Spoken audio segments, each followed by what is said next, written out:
How's everything going? Excellent.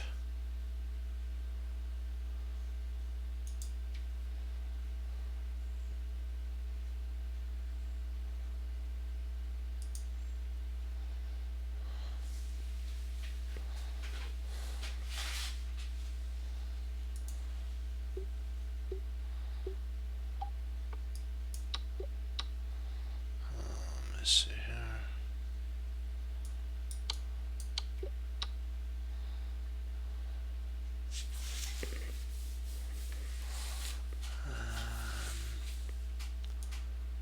Right there.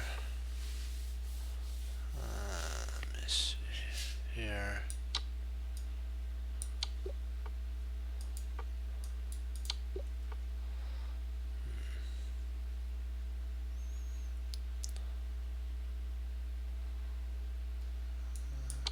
Go.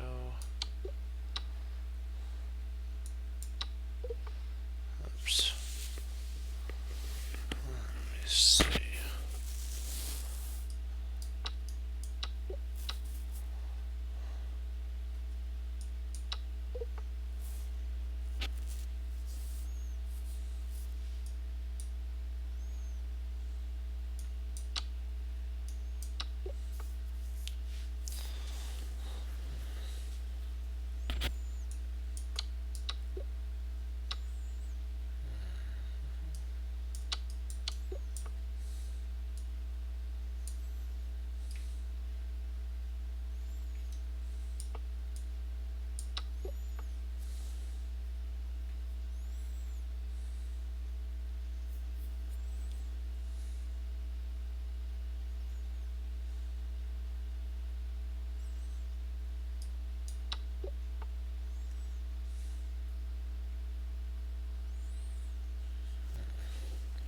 So there. No. Oh, here. Thinking. One sec, I'll be right back. I'll pop on for you to watch some TV. One second.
and then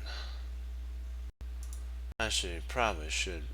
You probably were watching that, so we'll finish this up really quick. It's almost over.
Wow, that was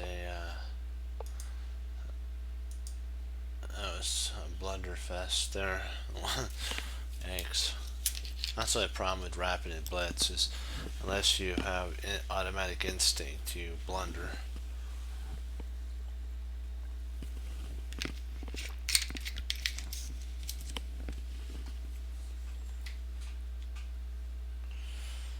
Let's do it.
Oh, there's meat there.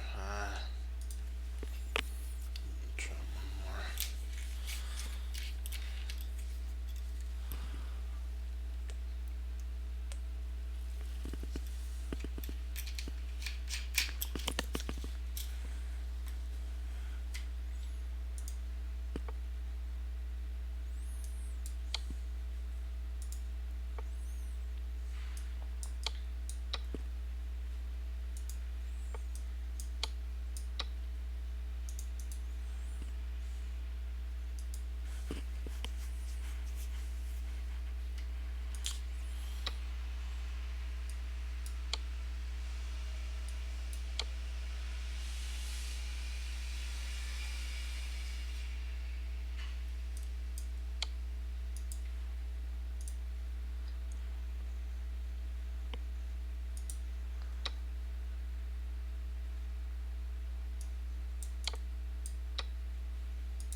I think I win a piece by doing that.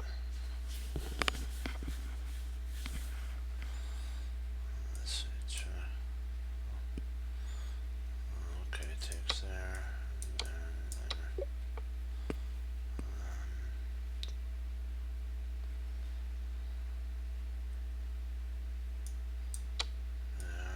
Mate.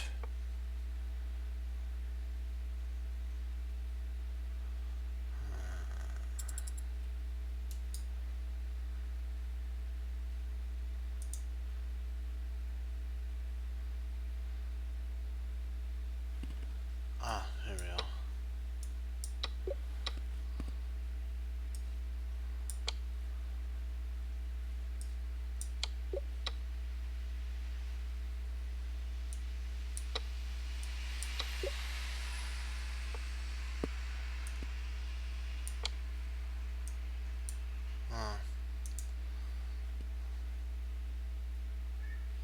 It was actually check here, there, and then there. I actually had the move order. We'll get busy now.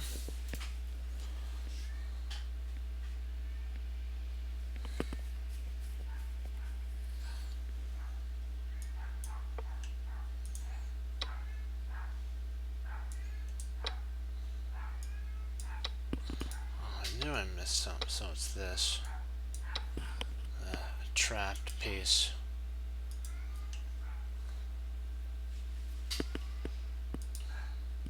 So I'll show you check here, check, and that's checkmate. That's the mate 3. Okay, let's get a madness game going.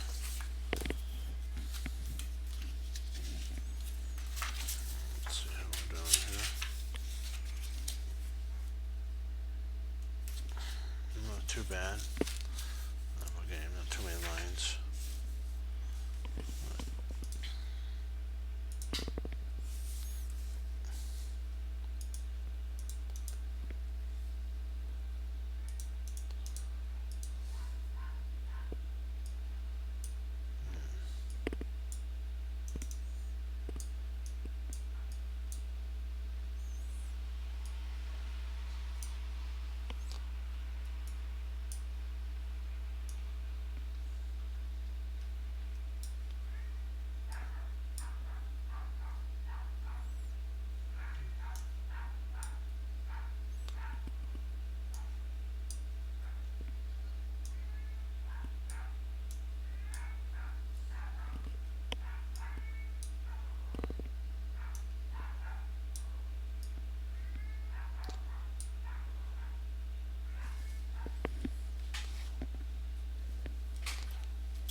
Sure, oops.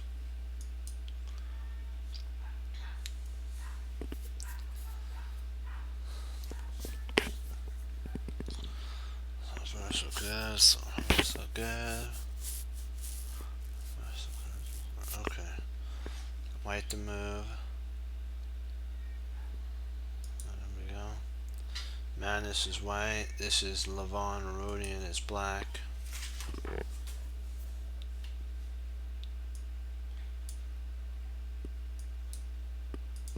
Madness is 20 is white, 28, 35, and Levon is 28.05. So that pretty high powered, let's just say. Alright, they faced each other before, it's white and black. I'm just gonna type this in.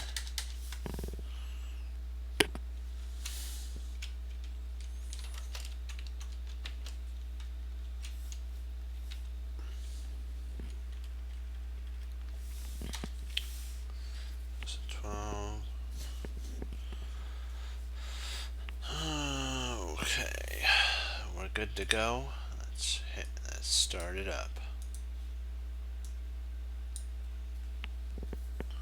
Okay, Madness played Rook Bishop C1. Exclam. The idea is Carlsen wants to exchange pieces with the help of some beautiful tactics. I wondered whether Levon anticipated this tactical idea. And so Levon took. He could have played rook takes, king g2, knight e3, e6, king takes f7, rook takes f7, rook takes f8. Ooh, sorry, not king takes, knight takes. And then bishop to d2 to try to trap Levon's rook. And white actually wins here because it's going to be harder than anything to get. How do you get the rook out? It's kind of trapped. So that's why Levon went for rook takes, king takes,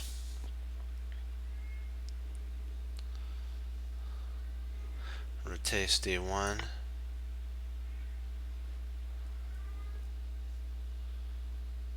bishop b2 check,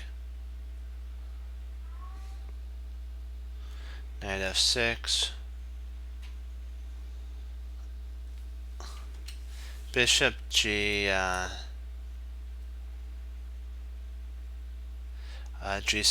is a losing move, so I hope you didn't play that move, because it allows for this beautiful knight takes g6. So knight takes is forced. You have to give it back at least in exchange. And so bishop takes check, king h7,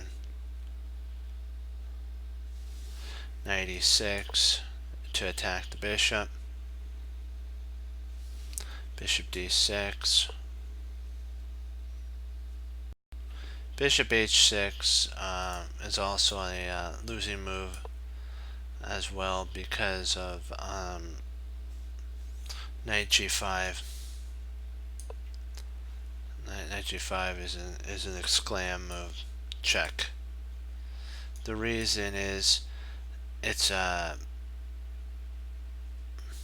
to figure out bishop has to take and then you get a queen, because if the bishop wasn't able to take, let's say it was a pawn, this would actually be mate. So this is drawing the defender away of f8. So that's why this works, f8, and then you have to take there. d6, that's why he plays there.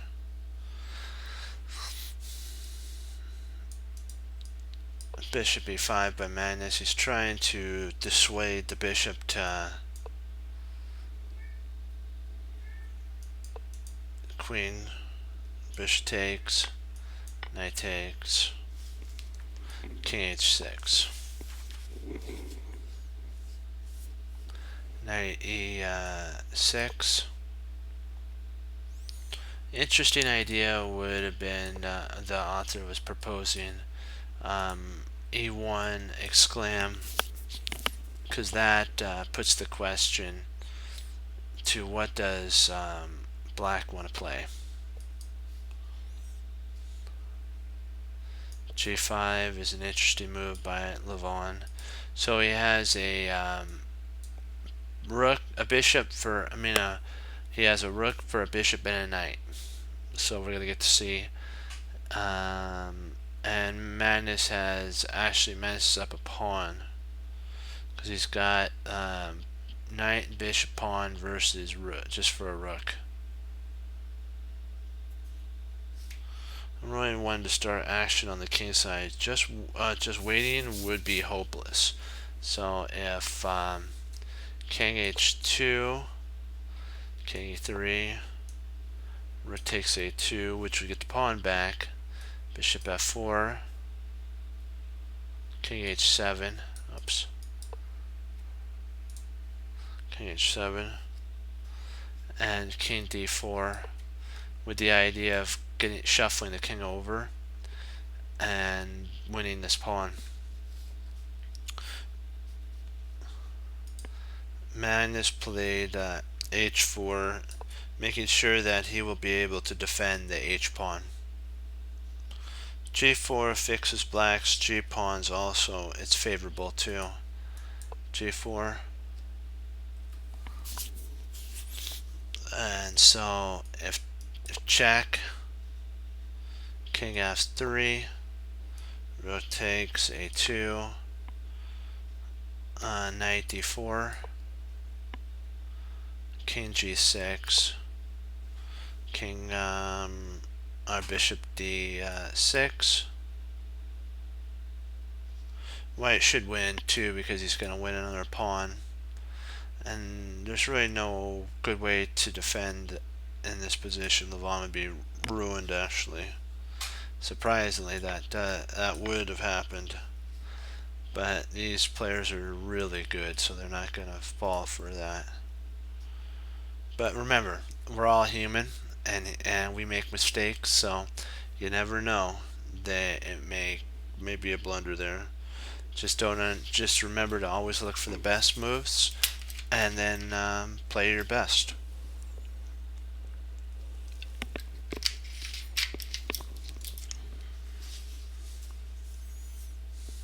Knight d4.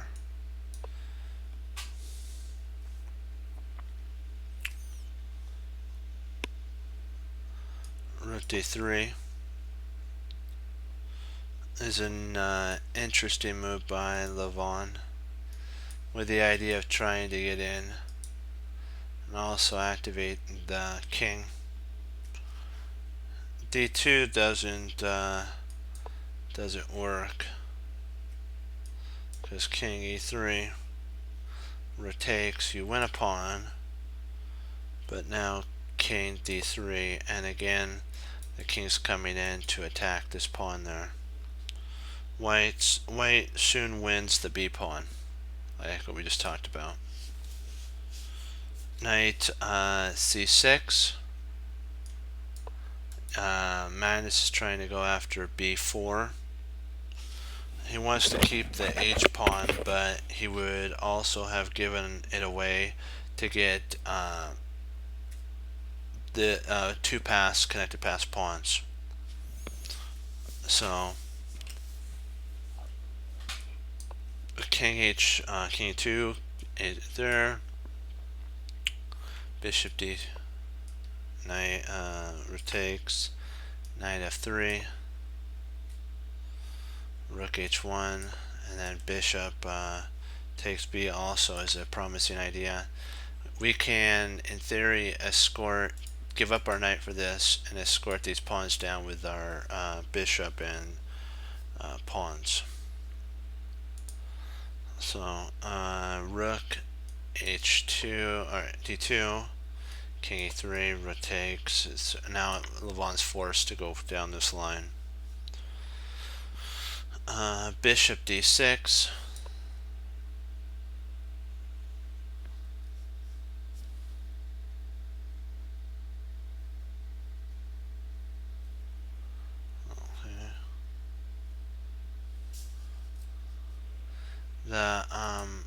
If you're wondering why this wasn't played here, this is actually a mistake, because at this point rook a3, and he will win the pawn back at this point.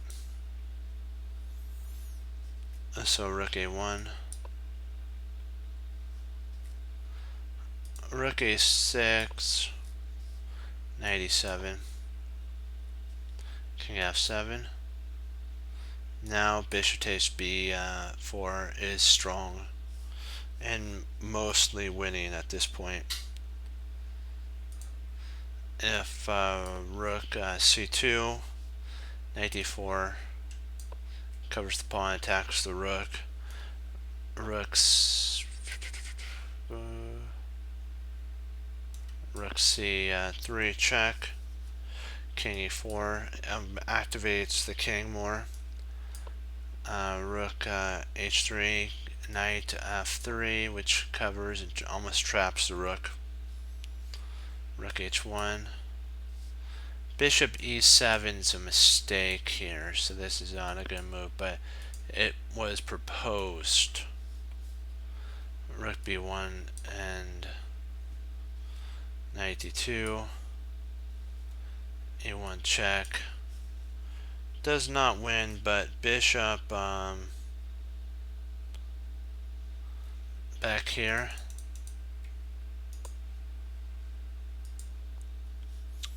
Bishop f4 at one second.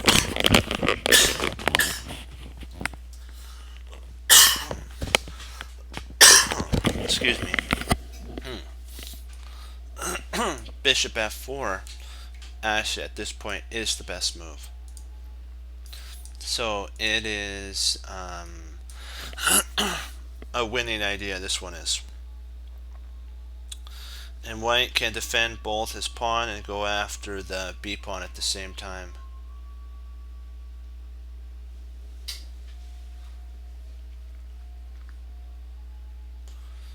Alright.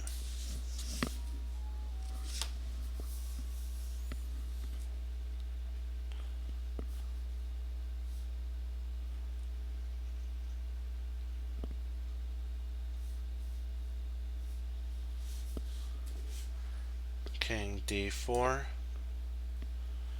Rook g1 is dubious by Levon.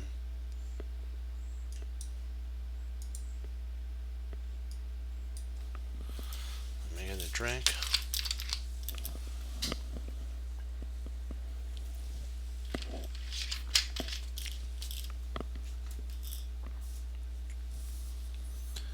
Now black loses more or less effectively. Rook h1 was actually Levon's best resource, and it's an exclam. After bishop e7, rook h3, knight e5, check, king f5, knight d3 to protect the pawn by blocking, rook g3,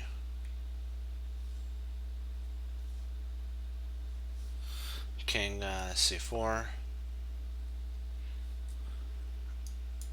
g4 check, king b5, rook g3, knight c5,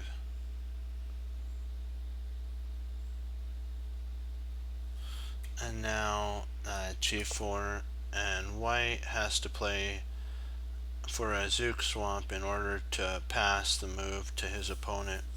So basically bishop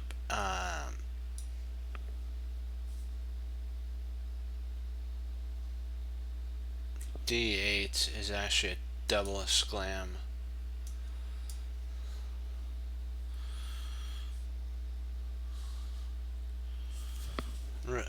Rook d4, bishop g5, and g4. Now white has either knight d3,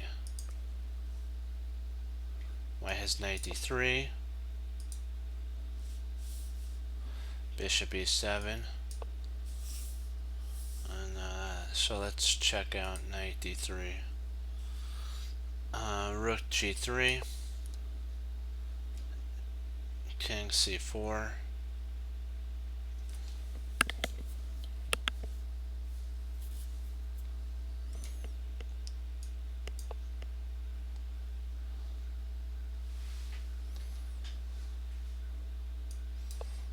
rook g4 check, king d5, rook g3, knight c1, rook c3, knight e2, with the idea it is certainly hard to complete. Certainly white would win at this point, because how does the rook actually really do much? If the rook tries checking here, you actually have a checking idea there. And after the king moves, the king comes in here. And then you have to come up. You really can't take because you lose there, so it's like, ugh. This is a tough one. So bishop E. Now G7, rook G7, bishop D8, rook G8, knight B7, king G4, king C4, exclam by white, rook takes, knight takes, king takes, king D3, king G3, king E2, H4, king F1, F3, knight C6, and white wins here.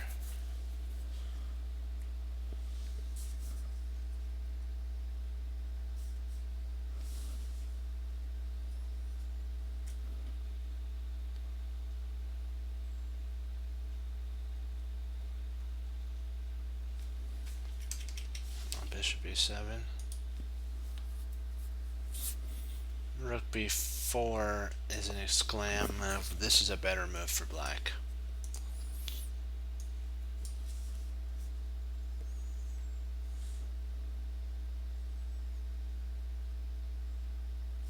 Rook D4. Knight A6.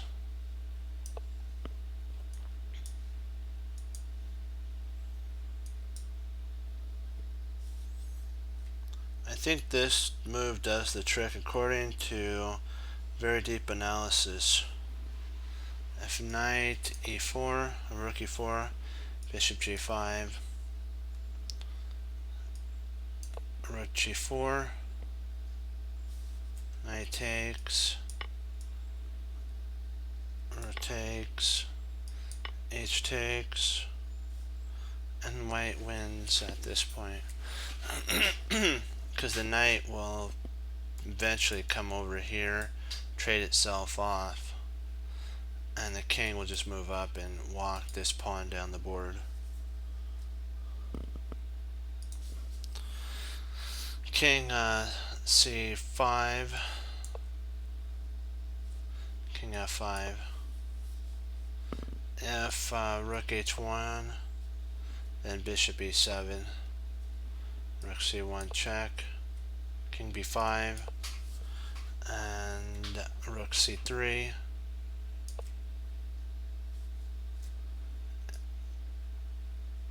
knight D4, and white wins. So bishop knight takes B4, winning a pawn and opening the way for the B pawn. This is totally winning for Magnus now.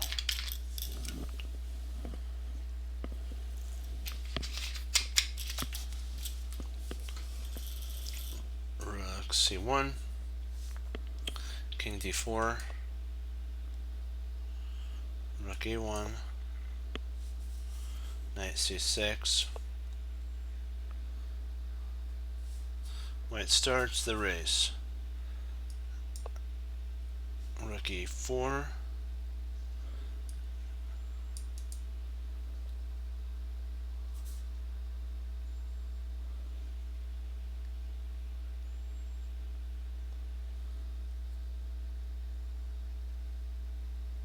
oops, I am sorry, I did the wrong.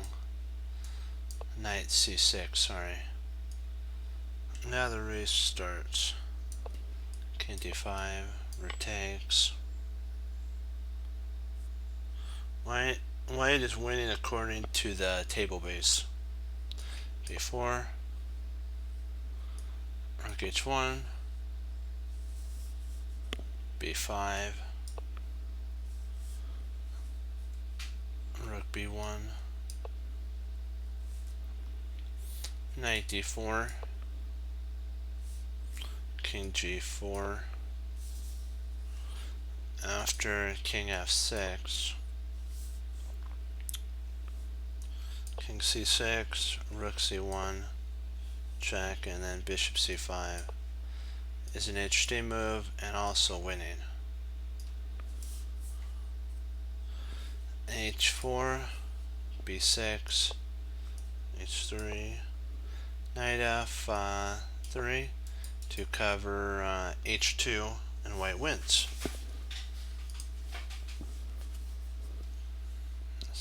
King c6, rook c1, king d7, bishop c5 would have been a mistake here because h4. And then at the right moment the rook can actually sacrifice itself for the bishop, and then queen.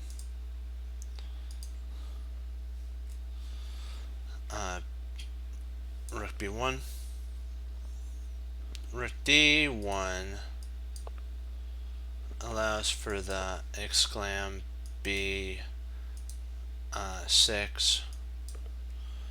rook takes, and b7, and there's no because this is covering that. b1, king c6 or c7, h4, if rook c1, knight c6, rook b1, b6, h4, b2, h3, and knight d4, exclam. I know you're thinking, but aren't you setting up for Black's king has no way to create any play now? Black's king doesn't. If he checks, then you have king here. I know what you're thinking.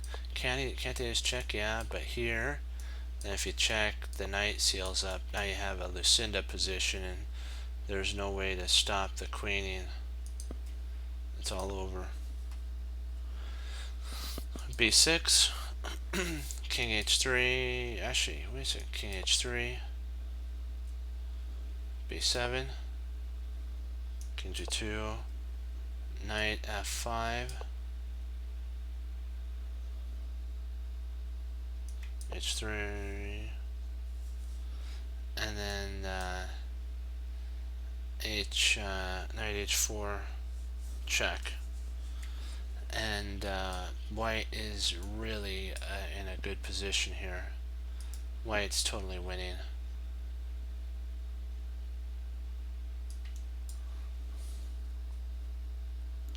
If king g1, then we turn into a queen. Rook takes, king takes, would be hopeless for because if you tried this here, you have check, and then you play there, and now you get into a knight versus bishop endgame. Knight and bishop versus king. Levon resigned here. -1 with some really good tactics. That's what the author says, and some just standard play. Let's do 6 puzzles. See how we're doing for time. Perfect. We're right on track.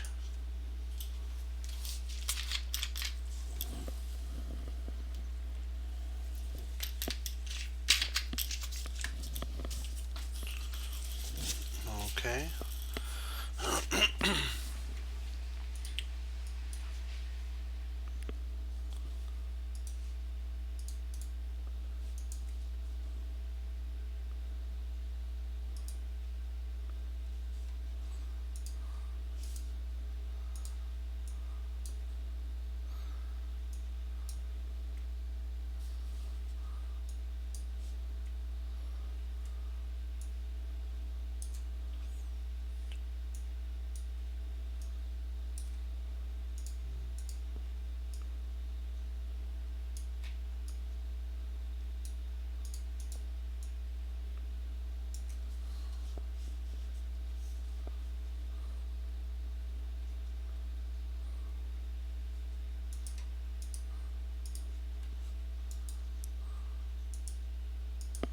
Black to move.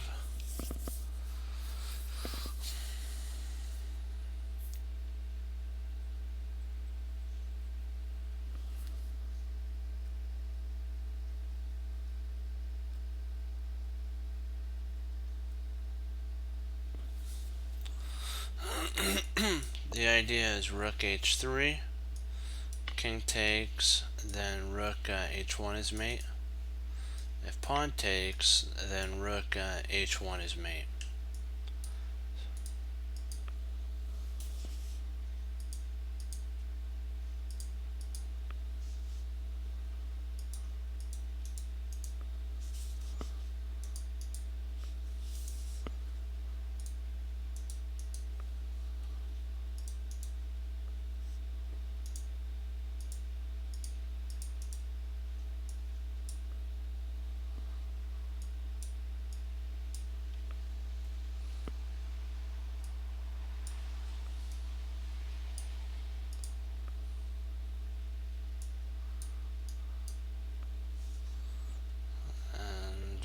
So I got that there. Perfect. Black to move. Mate 2.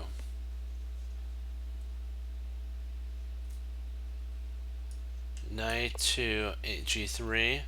Pawn takes, and then rook h6. It's because of this pin here.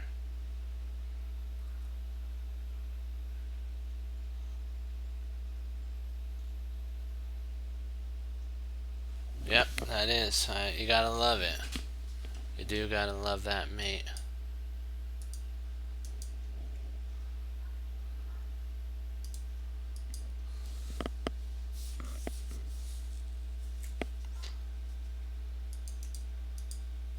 So let's do it to it. Let's get these pieces set up for sure. 2 rooks. Okay, let's set up the pawns now for white.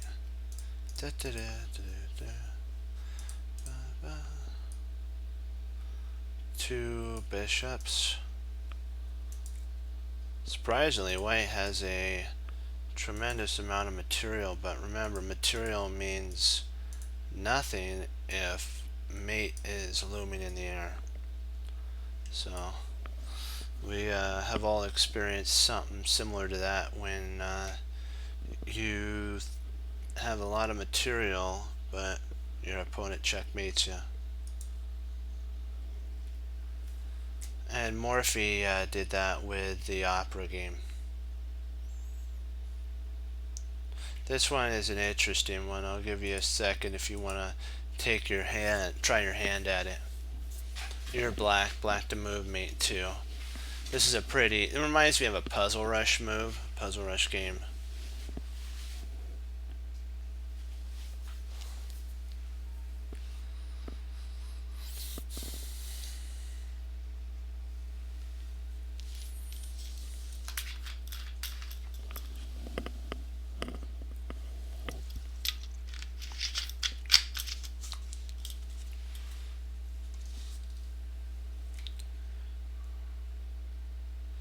If you said, okay, I'll show you.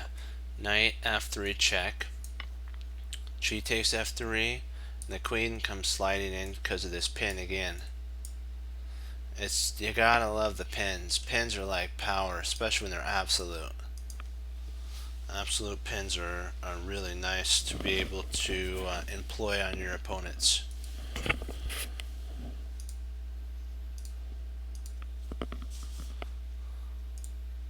It's really fun. Let's see here. Yep, good. We're still good. Okay, we'll set up white's pieces this time first.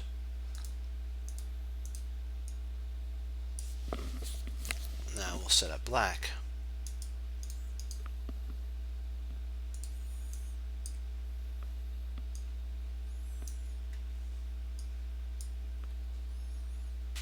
I think we just need the king now.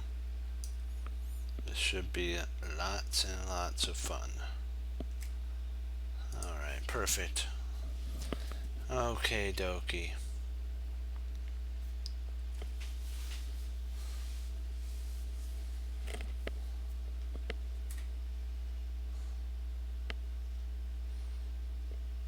There's two mating ideas here for black. Give you a second to try your hand at it if you would like.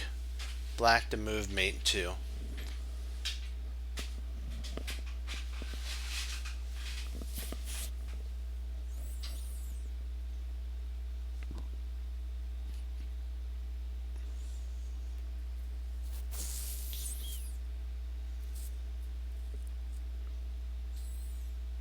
Okay, if you said rook takes, you are right, because if king takes, queen h6 is mate. If pawn takes, queen f2 is mate. So nice job there.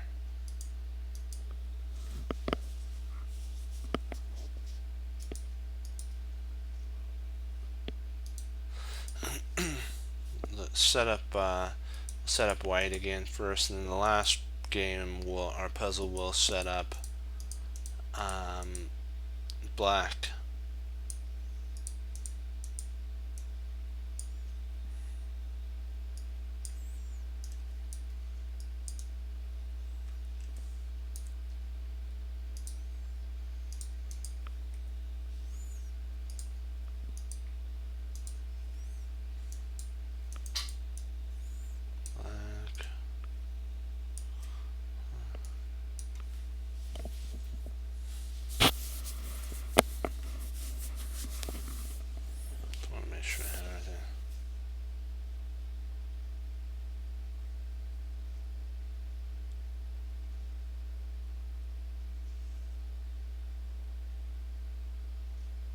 Oh, I do have one. It's Chess Cruncher.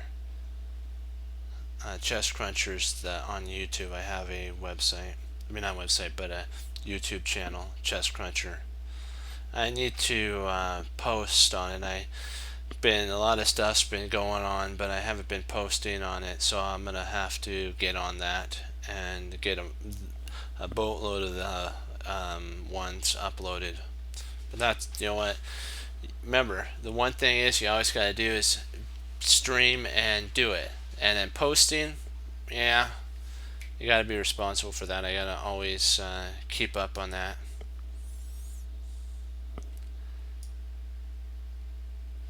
Okay, let's see here. Let me see. I think we got it. This is right here. Perfect.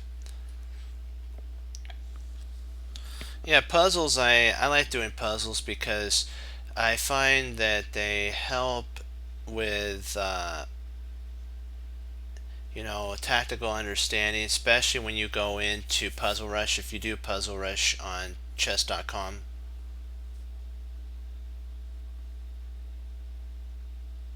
Okay, that's perfect. That's great. And so, like what we were talking about just a couple seconds ago, these puzzles, for some reason, they come up a lot on Puzzle Rush. If you do chess.com, and you play Puzzle Rush, you're gonna find a lot similar pins, decoys, forks, and all that in there. So you should always stay up on your tactical puzzles. That's why we do these, is to keep improving. And Team Chess Cruncher always hangs up their coats and their hats and sits down and studies. That's what Team Chess Cruncher does. Okay, let's see here. What is black's best move? Okay. Let me see here. Ooh, surprisingly, b3 is actually the winning move, because after takes, then it unleashes an attack. So again, this looks, I know what you're thinking, you would think that e2 would be winning, right? Actually, it's not, because the rook blocks the attack on d2. It's the I would say this is an exclam move, because if the bishop took, then you still have mate. I think that those are the two takes, the pawn or the bishop, and mate is to follow. Really interesting, to say the least. Got to be on the lookout even in Puzzle Rush for those. Nice. I can't wait till we get into we're a little bit like some away, but we'll eventually get into mate and threes, and that'll be fun. Mate and threes are and there's a book called Forcing Chess Moves, and he has a section at the very end called bread and butter. Those are your bread and butter areas. They usually wins, like tactical wins, happen from at least 2 or 4 moves combinations. 2 to 3 to 4 move combinations are tactical winning ones. Even for the grandmasters, they have those our super grandmasters in some of the recent Blitz and Rapid. It was those type of tactics that ended the games.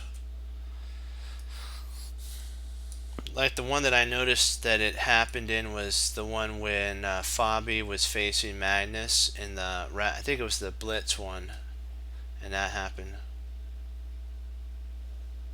Oh boy, I have to bring it up. I'm not exactly. I don't have the book with me, but it's Forcing Chess Moves. It has a picture of a virtual arm flexing,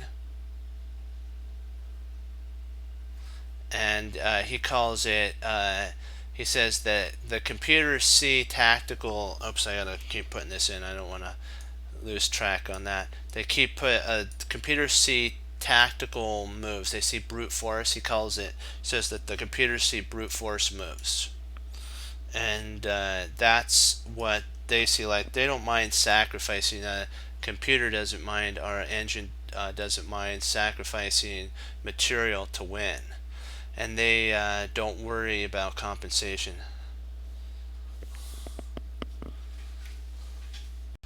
It's an interesting one. It's he's really good. Yeah, but you have to do the whole entire book, otherwise you can't jump around, because he actually builds you up as you go. So you have to work from the first to the last. If you're really good in tactics, you probably could skip around, but if you're starting out, I would say for the book to start at chapter 1 and work all the way through. And then after you're done, I've gone through it a couple other times. I just pick certain games that I find, or certain combinations that I find that I need to work on, and that's what I skip to after I completed the book. Because you're always, as humans, we're always tweaking, as I like to say, tweaking our understanding. Okay. Because we're not perfect yet. Let's see here. Okay, let's see. What do we got here?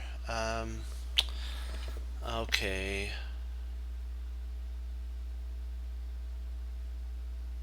I think that works. And then if rook takes, nope, that doesn't work. Sorry, rook d1 is the wrong move. There's only one move that works. It's rook g4. Because after takes, then yeah, oops, not that. Sorry. Bishop e1 is mate. See, the reason this one doesn't work is because now you don't have bishop e1 mate. The only one that works is knight g4, because then if the rook takes, or if the pawn takes, bishop e1 is mate. It's all about basically undiscovering the rook to protect on e1, so that when either pawn or rook takes, the bishop comes in there. Okay, perfect. I think we'll probably call it there. So I'll mark our spot, make sure I keep that good.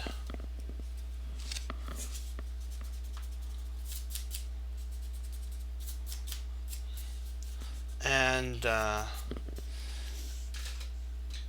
you can always, if you like a lot of mates, this book's really good. This is the one we're actually working from right here.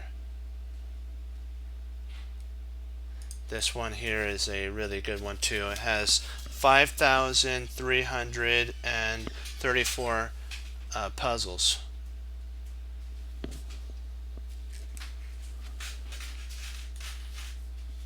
Oh, okay. All right. I found the book. This is the book. Let me make sure I have it right here.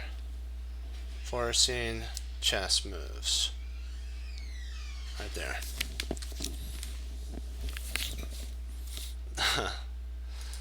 It was under one of my study piles that or study stacks. I don't say piles. Study stacks of books that I'm working in. I try to organize by areas that I need to work in, and it was in arm's distance, so that was great. Okay. Yeah. So I hope that helped.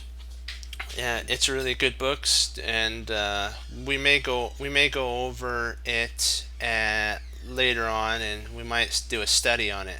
That'd be a good idea to do. Okay, I want to thank you all for logging on, participating, and I hope I'm going to be posting some on the website probably either tonight or tomorrow. So yeah, just you gotta be patient with me. I know I haven't been posting regularly, but I will start doing that. But what we have to always remember as chess players is that it's not just cramming one day. It's working every day, all throughout. You can't in chess. You got to build up, build up, build up, and you get better. That's why the kids start out at like age 4 or 5, and then they become grandmasters around like 10 or 11, maybe even sooner. It's because they have to build up their understanding, and we have to as well have that type of understanding. What Bruce Lee said is you have to take what you know and be able to apply what you know.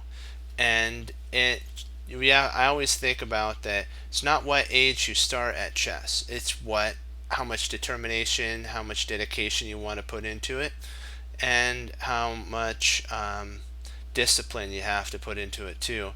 You have to tell that fear voice that always says you're either too old, you're either too you don't have enough time, or this or that or that. You have to say I'm not, and I know I can do it.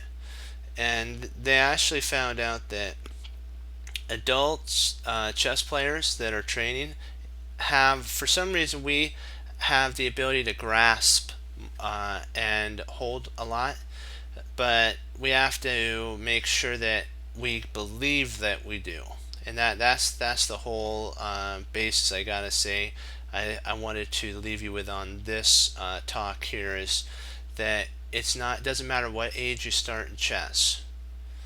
You just have to be disciplined, and you have to do a little bit every day, even if it's 5 minutes, even if it's like 3 minutes, even if if you have a board in your mind and you play a move or a combination that you learned the prior day. You just have to always be working that chess muscle, as I like to say, and you will get to your goal, whatever it is, as long as you don't stop. And we do the Team Chess Cruncher motto of sitting, hanging up your coats, hanging up your hats, and sitting down and studying when most won't. The Team Chess Cruncher does, and that makes all the difference, and it truly does. And it's just how much time you want to put in with it. And if you do chess, just to help you build up muscling in your mind for other areas, maybe school that you're in right now, like college or anything, or maybe it helps with a certain area of thinking that you're in right now. Chess is like what Gary Kasparov says. it's life. It'll help you improve in every aspect of your life, your thinking, and basically your decision making too, because you'll you'll think, as I like to say, as Manuel Lasker says, you won't just pick the first thing that comes in front of you. You'll say, huh, is there a second thing? That's what Manuel Lasker says. He says, if there's a good move, look for a better one. And if there's the first move is better than the second one, go with the first one. But always, that's what Emmanuel Lasker said, was have two moves to look at, because you never know if the second one's better than the first. So I'll leave you with that. And as Wesley So says, for Lord Jesus, as I say, God bless, and I'll see you next time on Chess Cruncher TV. Have a blessed morning, afternoon, and evening, and Lord willing, I'll be back on tomorrow. It will keep pushing forward. So, what we have to remember, excuse me, hiccup there, is this, that Hannibal Smith talked about forcing moves. That forcing moves are the basis, the backbone, and you'll see from forcing chess moves that forcing chess moves are the backbone of tactics. And you will find out that if you have a forcing line, you're either going to win material or checkmate your opponent, or it'll end up a draw. Sometimes there's a forcing draw move that you can get out of a loss by perpetual, or a stalemate forcing move sometimes too. And so forcing moves are vital. If you get into a forcing move like what we always talk about, and you lose or draw, either one, take the game home and look at it either on over the board, which that's what I like to do, and you can look at it with an engine as well. Over the board and an engine probably would be best, but if you just prefer computers more than board, you can look at it and find out how you got in it first of all, and learn how to set it up, so next time you might be able to even spring that type of forcing move on your next opponent that you play, either online or over the board. And that's how you improve every day a little bit. Okay, remember though, the main thing is choice of honoring the Lord Jesus and receiving Him as Lord and Savior always. That's important as learning chess. And so just have fun in chess. 2 thumbs up, hoorah, be blessed, and I will see you next time tomorrow. And we'll continue to push forward learning endgame, puzzles, and just having fun in chess. So bye bye, and I'll see you.